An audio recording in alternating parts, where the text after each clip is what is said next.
থেকে গোসল করে আসি।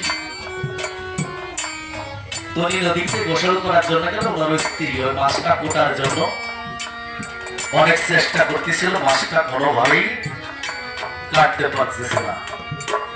উনি নদীর থেকে গোসল করে আসতে দেখে বটির মধ্যে ওই মাছটা ঘষাঘষি করতেছে, কিন্তু কোনোভাবে কাটতেছে না।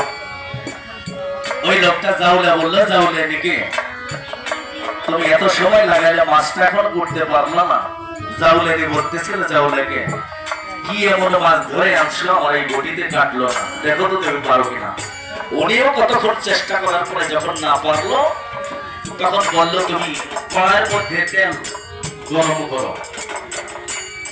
কড়াইয়ের মধ্যে যখন তেল গরম হয়ে গেছে তখন ওই মাছটা ছেড়ে দিয়েছে। গরম তেলের মধ্যে যদি মাছ ছাড়ে ওই মাছটা তো মরে যাওয়ার কথা, কিন্তু পানির মধ্যে যেভাবে মাছটা সাঁতার কাটে ওই গরম তেলের মধ্যে ওই মাছটা তদ্রুপ সাঁতার কাটতেছিল।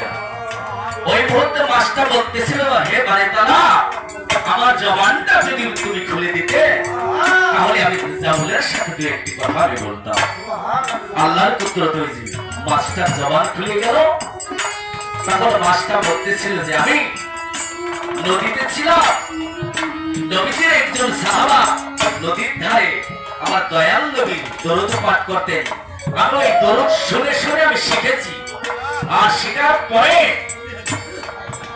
আমি এই ধার মুক্ত হয়ে গেছি এবং তেলের যে তাপ, আগুনের যে তাপ, আমি তাপ মুক্ত হয়ে গেছি। তাহলে দয়াল নবী এমন দরুদ যে ধার মুক্ত হতে পারে, তাপ মুক্ত হতে পারে, এটা কখনো বিদাত হতে পারে না। এটা ভালো একটা কাম অবশ্যই। ধন্যবাদ সবাইকে। বুখারী শরীফের 5 খণ্ড, যদি আমি ভুল বলে থাকি তাহলে আপনারা দেখতে পারেন। ধন্যবাদ। আমার দয়াল নবী পাক চরণে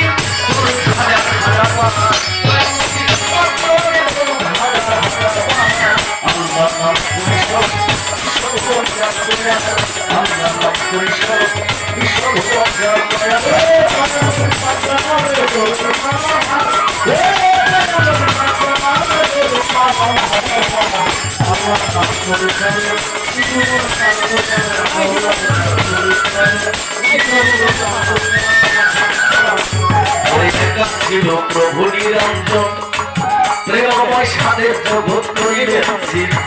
প্রভু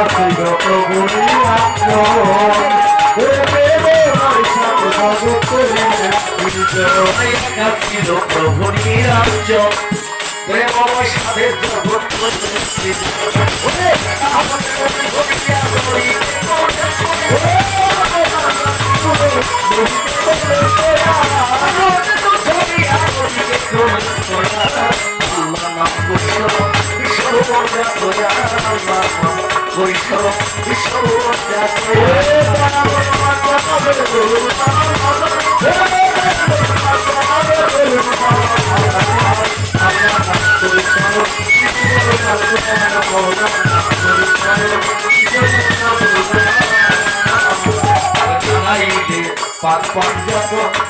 তারি মধ্যে দুটাই দয়া তুমি রাম জল্লার মানাই দোকান